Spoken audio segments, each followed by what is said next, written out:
Yo veje katoji non lawo mi karijibe mi lese mi anko attondi ye mi na mi nyahowe apeto Eric Dupuis kenyi Adam Dola Tohe toa na président national ANC to kenyi apeto Jean-Pierre Fabre apeto Eric Dupuis gagné ame hona gbede parti anu NCB nyao ye grave porte-parole et que gagné nyakaka do vea dikola ne ANC que bien glové et ni le kudomi le kansen so le keye élection régionale anani le keye miade jesi wa politique allo au popu non concertation de meilleur avec na concertation nationale des acteurs politiques miko essaie de cas vélo que ouais elle nyabe et dossier assemblée nationale voter eniso mito nous le keye apeto Abbas Kabwa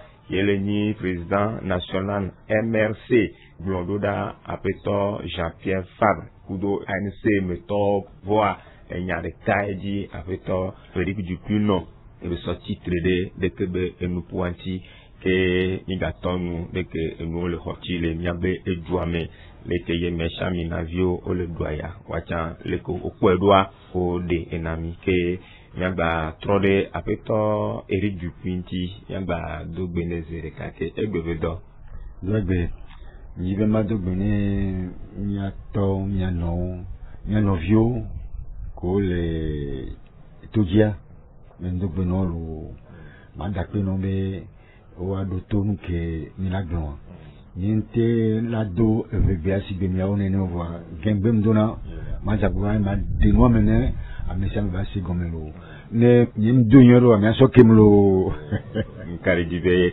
ya botoji no lo olase enyaya akọ dodo ome yo ke chuchugba enyaye ni abia mi enyi be nyicho mi sebe ense du ebe epewe de kelia kemeye mi ba donkule mi zon so ga kemeye mi do de kebe eha no pe akakabado ni so yake mi do dumia be 11e anniversaire dodo ka o me mi dure ta do jini to hede le de kebe azansina mia chuchugba njibe ma dakpe ni amesia me oko le plateau benu to me pa ni benu to me ko nongodo mene eha so 2010 kakavane egbea miawo milado jibezan na mikintia ni mimulewa ainsi matena nyo miawo le na mi nusen miawo le na e gbesiagbia ni lison mileo eto si vere kebe jenene ni mimulewa apeto Jean-Pierre Fabre Amérique pinto ma nongodo mene o e ne eyi nyabe nu tomea egbonabe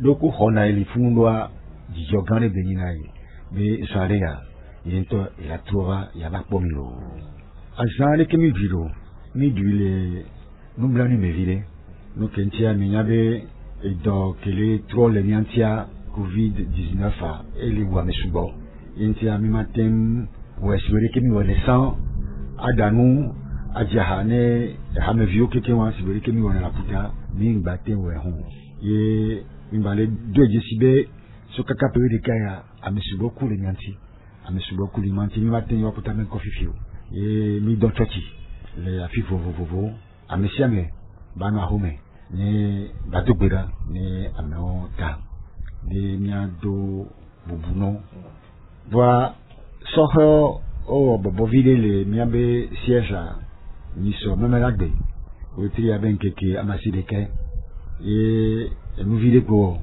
voa apeto Jean-Pierre Fabre et avec compono de nous de kemi le doigt kemi le doigt nkentia anisele oto de fiagbe yebe comité politique à et on a bobo c'est des cas CV les considérés des caméras bureau national à CV les outils des caméras sami on est c'est des cas les considérés des caméras fifia et doantia midi dividé et donc pour avoir même voisin les didions mais alors haya mais si vous voulez que nous on est sans nous voir Beda dodo chamu nyere mi akpe ANC doazan le gbedodorame ye enyaomi basole menyi be ANC le wodo edo ye mi jibe nyanyawe ANC le wo so élection régionale antia de susu kawele nyanami hoho si gbele mi le CV ANC titele knap be flota régionale alo élection ko gbanamia NC njibe ya yia alo bia de NC le wona jidudua yemte le kpongdodo ma ha bia mi le one jidudua magbon pove dunya gbon ha de pepe kele woton nyawo ya kwa ido la sogbe la kodada nene mi ani so do mi alo ko jile ANC mi won bishagbe ile de susu so akodada be enyomti mais il y a des sous-sections, mais il y a des fédérations, mais il y a des sections, mais quelqu'un a des commissions, qu'on a comme la vie, on boit, il est au et Ekbekemi, la Mimak Bombay, il est régional, à l'Omimleyo, le matin de Moukentia, il est des sous-sous, il est biondo, Magona Mibe, à Kodada, Kole Doa, Dokuma, Aziklo Doa, ni Bombay Mignon, des régions maritimes, Obé, siège. Blindé, voici les cas, 49 sièges. Voilà, à Béton les régions maritimes, 3 411 238. Et Gomanibé, conseiller des cas, il est quoi à mai, 69 617 dit. Il y a sur le plateau, mais il y a 43 sièges, 43 conseillers. 43 conseillers, il y avait population alignée 1 714 790. Conseil des Canets à 39 878. Région centrale, siège, Blavivoaton, 25 sièges, pour une population de 772 813. Et Gomanibé, Conseil des Canets à 30 900. Cara, 31 sièges, pour une population de 963 222, soit 31 071 habitants. Savane, 31 sièges, pour une population de 1 022 844. 32 994 pour une personne. Donc, comment on a Mougnon, région maritime, 3 millions 49 sièges. Plateau à 1 743 sièges. Or, Amélo, le quoi 31, numérique. Oh là, ouais, Bella. Moi, il va sur peu, voir. Ma canne me vire. Nous, quand il y a des Gomesia de Gombele, Togo Topataki Kiwa, Odola Bodo, ce sont mis. Nous sommes tous égaux, en droit. Il n'y a pas de blanc, ni de Kemi, Kinapa, ni de blanc, ce qu'a goûté bébé, ou que le bébé de Namia, et les nids, à trois silés, et c'est que Kuna, à Côte Gabe, Nyambois. Nous, Kentia, ce qu'on a gamou, après toi, si va nous sur l'Empioa, on va d'accord les Djoumefiat à comme le Bokakavani Fifio. Que apeto Nicolas Gruniski et Joa Kakwane Bia pour les cas pour le plan et Joa Kane Fifi. On d'accord que les Dumefi à quoi me Kokane Bio. Il me demande mignon à quoi aller. $1000 ouais d'accord. Ni pour nous pour mieux proposer ni signer accord APG nous camille bon les mots. On a trois les accord d'ABC onti. Ogbe. Mais il y a des Sokaka 2007 né mi va quoi on a comme on avait recensement biométrique. Et Gomaimbe no ya ola de photo ola ti alovi yola so humano huma kosona wa apa lobi teteleji apo photoleji et on a des cartes d'électeurs biométriques voa nde pemele wa so parabere et o ku sa homo vi va et oui amea tout ma les Ghana les filles les Bénin les filles les Niger les filles les Nigeria les afiafio kekemwa odo et mon vidéo si be apo téléphone nene ne va au so homa via sonner avec téléphone. Et là, bon, sur la vidéo téléphone a dit. Le vidéo téléphone a dit quoi? Nous, si à nous que les mères, et là, des taux, et là, quoi, ben, il y a à peau. Et au ben, Noël, les sorts, attends, déjà. Mais à part le même sobre, là, tu n'as pas au même moment, mais, et nous, mais de là où elle est fiée. Au ben, hoti, il y a. À que d'abord, il y a vu, et tu bien, n'a quand même pas quoi. Et puis, moi, l'hôtel, la vidéo dit, comment vivons, quelque, VA, on battait c'est la fibou. Et là, bloqué, à mauvais dans la cause de visiton, quoi, des viola dopé, ou attends, là, d'accord. Voilà, les nénés, l'homme dopé, oui, l'homme d'aucun de lecteur, on matin, d'accord. Ok. Mais il est bien sur la bobéré. Miao, audience foraine. Mais on a comment vite au groupe de quelqu'un. Nous, Kentia, et bien, l'autre d'accord, mais beaucoup de témoignages, on a non. Ok. Il m'a dit, oh, ben, nous êtes d'accord, comment les collations d'accord? Bulletin de vote. Et au sana, nous avons des télévisions, des hologrammes. Mais nous avons fait fifi bien, nous avons d'arrêt, nous avons même les bureaux de vote. On a saigné. Donc on va pas dire, gamin, mais la nyambere. comment ko sanyare fi o sanyile ya muswa fibu ogbe ni do kakaka ogbe fifia be yo lombe aso homa via tredoji kemba asanyile gomene be boa ne problème na ni quoi homa vi ko trea yela ni nunyo to am ko te o lagbe e gomene be ni won to ji be afifia o lagun be signature am sogbo be hologramme sogbo ni be non ni a to te fifia et nous les bamba ni me senia nyami le gnombe nyame sosomi soe ameni ye président ba so afibu ni tient de manière consensuelle ogbe egbe a o le gnombe ame we adren ela no fini na yo ame we adren me ame adren la ni EPT unito ame ne ela ni opposition parlementaire ouais gba mi pobe opposition parlementaire wa kudo ni na ndeka oni ni bonabe assemblée monocolore américain monsieur d'accord les funu contre régime à quoi monsieur d'accord quoi même amekebe sibe veti DJB ni président et d'accord modification constitutionnelle et d'accord modification sur la loi des manifestations après toi le néna le d'accord nous que régime à ça va quoi ni sare ya obe wana yo wotri aden ne yo so lenema mesures sanitaires bon obe via ya so yi PDK bon on bio ama o gagner opposition fifia quand flaro o ya la so na maton abamene fifia gouvernement la so américain sopé il do ma me weve ni APT uni le won ama me vene société civile ama me toné mi ame ko mule assemblée wa opposition extra parlementaire wa ni la so na matin ni ko so va fifia assemblée monocolore wa et la chamba me toné me ni ni o pour naturellement mbe enenia mbe imaten nai alone ne binu ne nuwaina bitole kinap mewa mi de bono ho sokaka mai juin be nkolo on be munyo be milajo président national Jean-Pierre Fabre et dogo ministre apeto bukosi egbunane mi va nglo humaro de CV ogbe mi tono be linenia mi jolo soka gamea mi ngbale nene be bobo ba apeto bukosi ministre edegnove mi jo la veille des clôtures, ce qui est faux. Mi joa, au titre des cas, au titre mi jo ho kimbo, on va coudron. Et on a aussi bien que mi dapa be mi la jo mi joa et na précipité fin ne be boboa. Yo ke nyango be enyawe so élection régionale ba yi knap be enyawo. Puis essayer assemblée le voter na ekebe élection re lekeni le boyaro. Bon de cas, bon fait bon temps mais mi de glombe obéo enrôlement biométrique, recensement biométrique à Oloweso 2007. Oui, nous y est nous y est benya ao depuis 2007 Olowe. Obé abe Olowe fifi. Mais on double. Même il est gloméré. Enyolo boire. Le ko la contrôle loi monsieur d'arrêter pelo. Na fisgwa. Il y avait grand blazalé eleni seni benyon. Mitonobe de kemio seni loi. Non. Il y a tongo eleni manifestation benyan. Manifestation benyan au 3 les lois Bojonanti en août 2019. Assemblée a voté à l'unanimité. On a d'accord. Mais, ce bédia, on va dans manifestation les Doumeo. Fier, yo là, non, assistant Sabignon, puis il y a ambassadeur ou bon, administration, ben, funo, afiafio, ben, on a manifestation les funo. Mais voilà, manifestation à so gawe de cas, soy, ou trop gadin, ni baignan, le Doumefie.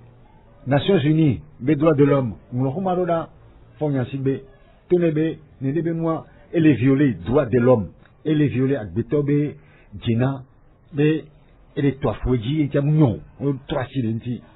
Tifia obe, mais yola trois silenti. Befifia, au lieu que Belani, ga, Oureka, soy, gadéen, Elani, gani, soy, gaton. Bevoa, sans que yo bekekewa, yobason de cas, sans que Fifia. Ah, ça savait, t'es plus quelqu'un que les doigts, mais on va aux manifestations, les fous.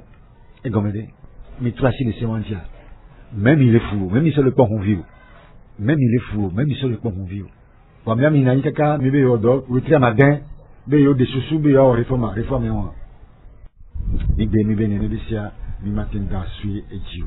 Et nous, nous, couvrons les assemblées nationales, ni soit quelqu'un, ni ami, mi matin non na o mi pas la vondi les mille avant dia les mille deux de si chambre ni quoi élection présidentielle passée il y avait conférence de presse et il y avait va suivre mi tonu enyama toju no lo gbe a dilanya enka ejo le DMK le NCD ye ni wo tourner bisa kaka to mi agbon to cha le plateau ame na mi nyabe DMK to we gble yo be dodo ke yo ate sowo alternance et 2020 ni ma glombe DMK eble dodo ke mi ANC do ma glombe monseigneur Poudro apeno Brigitte Akelmabo wawe toi fort avu kemio sukaka penade ya ne toto baba de mefia mouye ANC de 4 pour le CVV opposition B parti kiken on le CVV nous qui était donc kemio agbeta yi président lene agbeta kulene wa adjidada amesusu over les zoom apeto Jean-Pierre Fabre le tchaki home be yi Yuda be ela kusibeleke Yuda kunene be hoga oh agbeta non mon béni fada il est de toi mais les confessions il est de kukune mawe baso apo mouvons so kewa on tomaten aso apo ji apo atome aso ble agbeta mon vieux nene non nyang glombe nyimba jibi ma trova nyaon jio no bie mangona be obe ajidada ya kware ola agbahone kwe gamela nanyi ola nyabe ole daje ola nyabe obleyo ola nyabe umtonya unayo inu wanti nyambona be nusiam kin blona pulatame ntona pe adele mume ziadren kin be blone nuken cham kalum nuken le blanti kabeji non apeto Jean-Pierre Fabra muni Christole matin ho togobe du kwa kekembe magba so do tare nkebe wo kakaka be la trozu ameke adi gbo ni nele Togo o le bufu mketia ele no Togo ele gibe toto la Togo nkebe wo akota pe won e on zizi apeto Jean-Pierre Fabra ils sont ici nous j'ai vu la fia wo et vi ici pour me ici et quand dit ici Christ toye béni et il a tchaki et donc gbena gbesagbe wa e o fada e o nyonu ni asito na gbeton tipo agaje azui agbona fuku so ami anti kaka nkenti le blendo ni be me troba ni aji gbesagbe o amelo potole o le hosebere aje kuda na ya nyawole pe printom le me les politiques mais si be nous fafian mea et hier be garomina na ya ano troba nyaji adunumena mo ne ame comme c'est gomenyo no wali gabiare la asweba ole blonzane abe américain gazou apeto Jean-Pierre Fabre ni so ni le blon président MRC apeto Abaskabwa ga blon nyao mianto keke misia ma blon pouvait nyanyi njima banya majio nukentia finya waswa mujebe ni matenensio ameko bezu ameko ntibe dajiroa mukane jibe wan kamera su wan tola bentine blani benya magbeto site po abe ya ela dajura miantia ya mauchale na mesana wa ndeka e pacham le nukele se amea na gbombamia matonya unamia yin senyo kekeon vile pem selensi le nkebe le glomea nkele pacham le yibe ameke pona parti politique be nyogbo le Togoa et le ministre de l'administration territoriale nous kentia association kekeon yegboyo hona autorisation le et c'est que plona du nyagbo le Togoa on a la charte des partis politiques et si a les article blanc vivant dernier les blondes sera puni conformément aux lois en vigueur tout dirigeant de parti politique qui par cette déclaration publique écrit ou démarche incite à la violence, au tribalisme, au régionalisme, au racisme, à la xénophobie ou à l'intolérance religieuse. Et donc, il y a un mec qui est Nyagboha, ni au léo mobewa ou violence. Voilà. Alors, le tribalisme, c'est-à-dire le deux bobo, dome vieux dome. Et que le blomé y a eu, et puis il y a pas de, il y a eu, c'est où avec quoi racisme. Ameko le blomé, comme il togo tom qui tient avec les avec ya, kudo ameko les zoom, religion wa, de, on la couleur chez home, on les tout. On les blomé, on dit wa mebe, mais les Jean-Pierre Fabre, fièto bignou, kakabela be yala ni président le Dumefio. Kablevenia, kakabela ni Togo toa. Voilà, non vieux, les Togo la Dumefia, amour les bangouin, Kotokoliole, Akposole, Mobaole, Chokosiole, Eveole, Anglole, Anaole, Egeole, Efonle, Eflatole, Anagole, Wachiole, boa.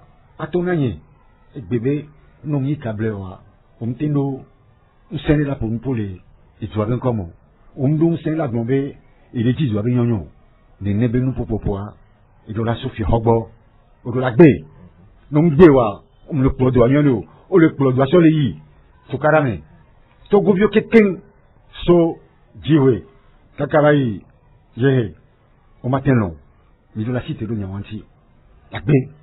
Mais Amérique peint Thomas Gombe, il est Sophie Intia et donc c'est soit mais depuis le Dumefio. Jamais. Et Neranoa, Togo Kegiton Lai, Fiorome, la portée plein de nous souvent-ci.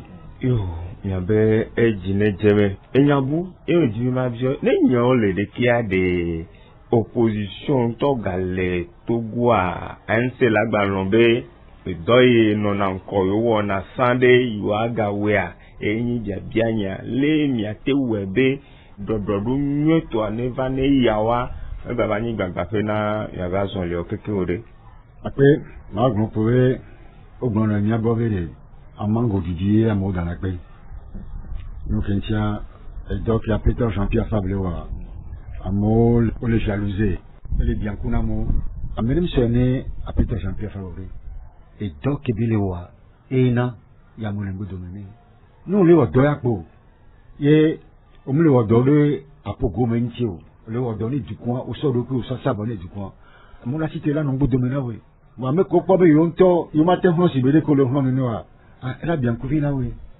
hein donc à et ami tout carado a me ko jibe yo gba opposition le Dumefia to no be gamin po souye yo la gba opposition le Dumefia ya mi le doaji Gonzalez avait mis bateau yo bo mi to afiafio tout bas mito région maritime keken mi va y plateau mi va y central kudo savane kudo kara mi pour nous y fédération keken au sobe zandea ni na ba troy wa boke a pour nous kengboe ni ma peto gan kudo ebe ntimeo ola jemo mi la komi ni a de nous menami nkentia ni a mi souhait so mi abe eto et mi matatine à nous voir au TPO.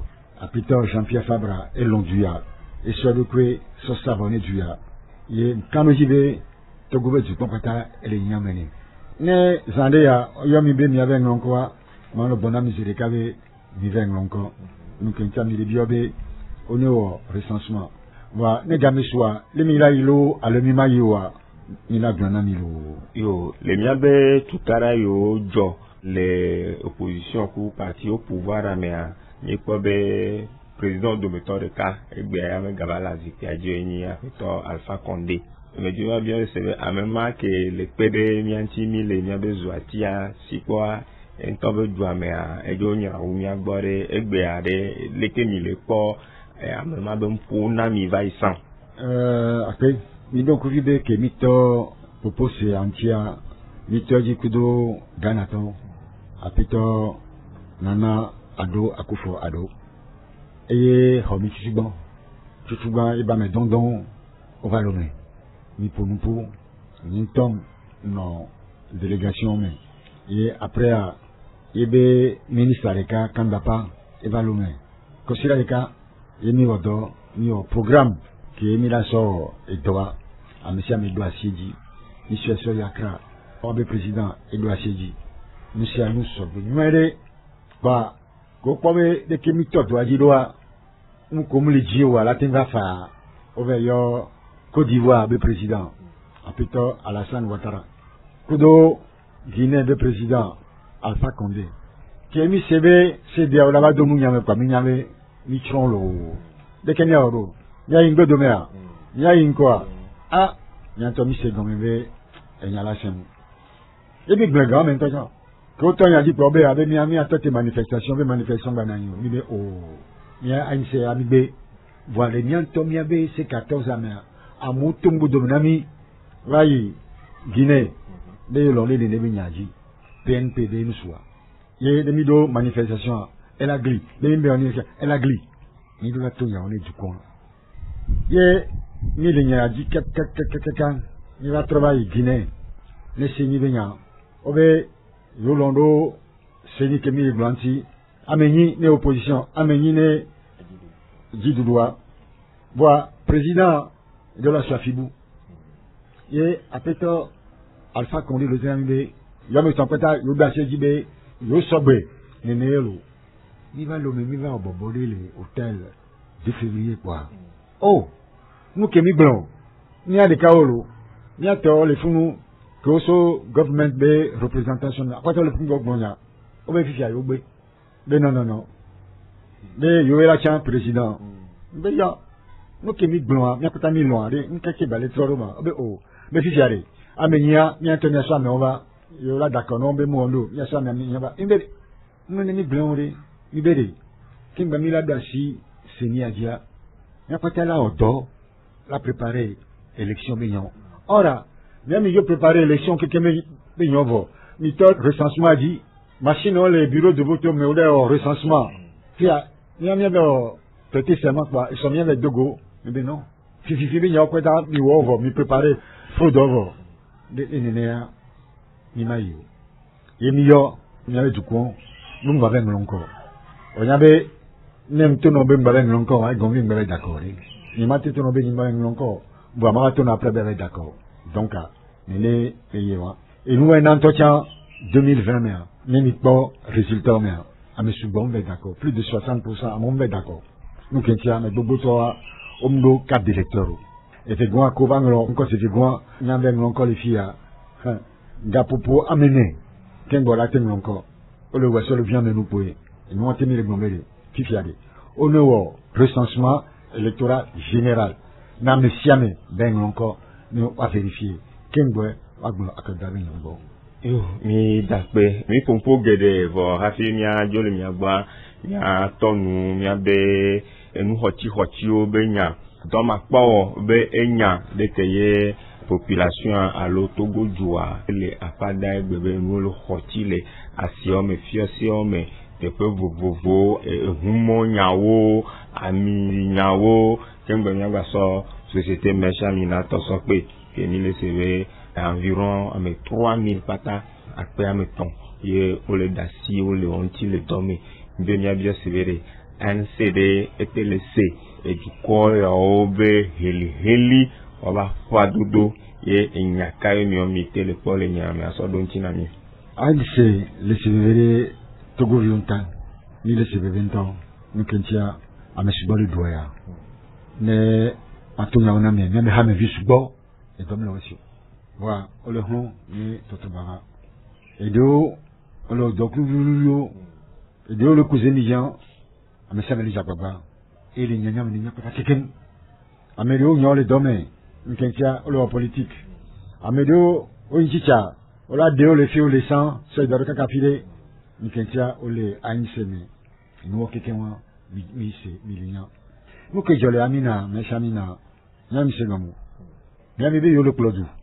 Nous avons ministre qui connaît et d'or benyambo alors de parler radio va a donné du coin béré au Niamey plus de 3000 les tomés tout gouvernement tout gouvernement sous y nimbo ya depuis on a tout on a bombé yo on a tout Niamey dès qu'on a réglé le problème à loi les journalistes vous d'écouter vraiment il y a le monté président de la d'appareil bombé y bé mais je bon et puis quoi il va décéder on a remarqué dans mon beau copie.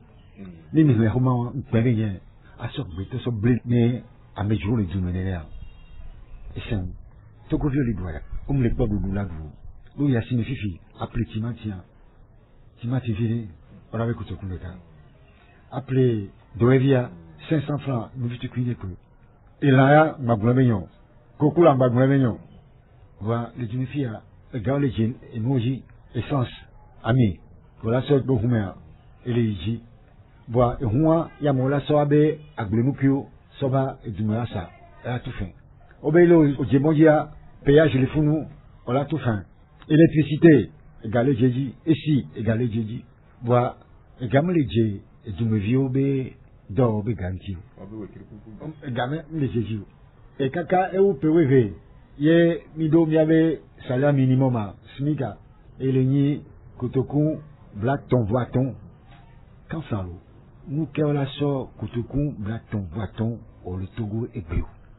Quand Fran, Zadre, il n'y a pas de choix pour les buis. Ah, mais donc le buis d'oignon, il y a un compte à vider. Les missions, kotokun, bladrin, en mer. Il y a un grand problème, à même, banasso, et domme grève, non. Et qui n'a dommé. Donc, à la sauce des millions, ça y est, domme. La sauce des millions, ça va à Houmé. Il y a un grand problème, des millions, et les vieux gens tombent les cas. À Jero. Et vous n'avez pas bon temps. Il y a un grand problème, vieux gens tombent. Vieux gens tombent, le petit des cas, et on coûte combien de temps. Les l'homme fit aller, mais ça, Hoti, Sopéa, Kotoku, Blavé, Voiton, et on est non. Blané. Kotoku, Blané, on fait fier. Amela ça, électricité, et eau. Et si, Sopé, là, bon, Kotoku, maton. Et oh, Blané, Voiton. Blané, Voiton, amère, fier, n'est là, Kotoku. Là, Kotoku, Blavé, Voiton. Blavé, Voiton, amère, elle a Donou. Elle a Daou. Elle a Tchaviru la school. Les Lidoa, elle a Ikonji. Voilà, Blavé, Voiton, Mouleo, Kotoku, le Kak Bereka, à ce Donou. Nous, que Gomina, il y a une scène, tu me fais, il y avait du ami du Gane Venio, et Galé, il y avait du Gane, et Chile. Voilà, Amedou, puis, les trois Gomelé, il y a un pétant au blanc, à mes vidéos, puis. Voilà, nous qui bagnons, et les Nibé, à mes moments, nous déo, d'or, Sopoga. Il y a un scène Gomébé, à mes qu'elle est au Fiohabedo, à mes qu'elle est ministre, elle a quoi, à quoi milliard. Nous, le Dadjo, il y a quoi milliard à ma bé. Bravo le programme, on l'a créé emploi, on l'a dit donner nos vies, on l'a pas donné nos vies. Et monsieur Dafia, Dangote, il y a des milliers de salariés. Et il y a beaucoup de temps, à mesure aussi que tu dois aller. Bon, mais oui, l'idoko, quand on le dans le rond, au Pona, Gavia, Paulana, voilà. Abéni fonctionnaire, Abéni, et nous, il y a les Kakakakabade, Ninéa. Il n'y a pas de second Harry. Il y a des fonctionnaires de l'E. Il y a 5 millions à l'autre 10 millions par mois. Il y a payé sous soin.